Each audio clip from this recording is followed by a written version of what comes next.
CTV News at 5 with Hudson Mack.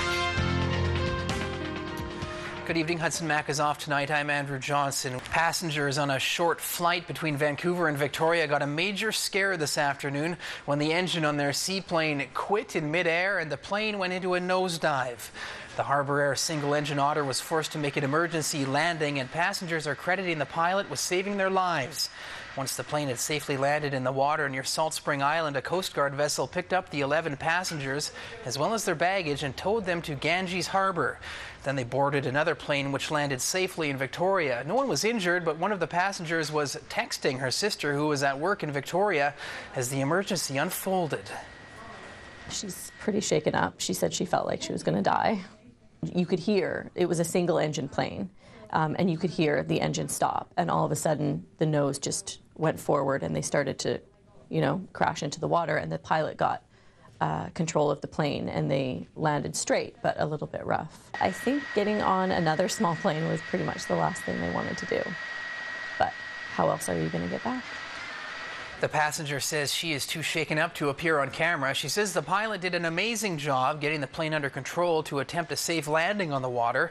Harbour Air says the cause of the engine failure on the 1 p.m. flight from Vancouver is under investigation, and passengers were satisfied with how the situation was handled.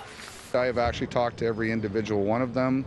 There's a couple having I think they're having a drink, and they're all fine. And they said the pilot did a great job in putting the plane down.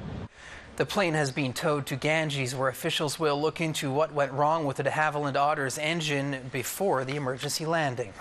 A Langford man accused of assaulting a well-known Victoria busker this summer has turned to the good side of the force. The Darth Fiddler attacker is turning himself in.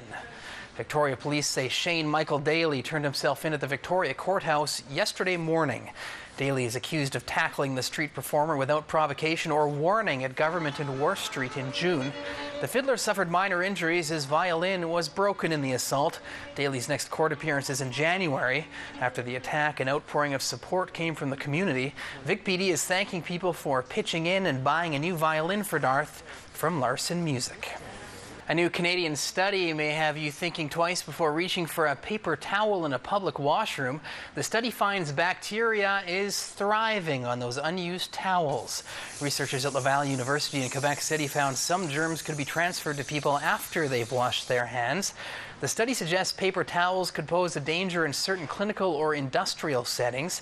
The researchers say they are not implying that paper towels are unsafe, only that they could be a possible source of contamination.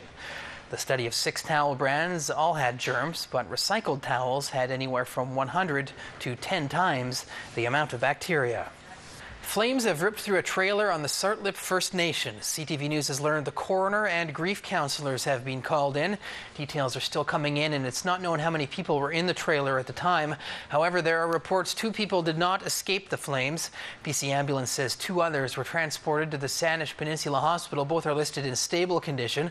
Firefighters were called just after 4 p.m. It took crews about an hour to put it out. We have a crew on scene and we'll bring you more as it develops. An Nanaimo woman who was struck by a suspected impaired driver while in her front yard has been released from hospital. The woman was walking her dog on Icarus Drive when police say a man speeding down the street lost control, hit a tree, then struck her. The 50-year-old woman went flying into the air and landed in some bushes. She was treated at Nanaimo General Hospital for minor injuries. The driver provided a breath sample and was over the legal limit. He will appear in court in April. Arson is suspected in a house fire in Nanaimo. The fire broke out in a home occupied by a renter early yesterday morning. The man inside was taken to hospital and treated for smoke inhalation. The home was completely gutted. Police say the blaze appears to be suspicious, and fire officials and the Nanaimo RCMP Serious Crime Unit are investigating. Anyone with information is asked to call the Nanaimo RCMP or Crime Stoppers.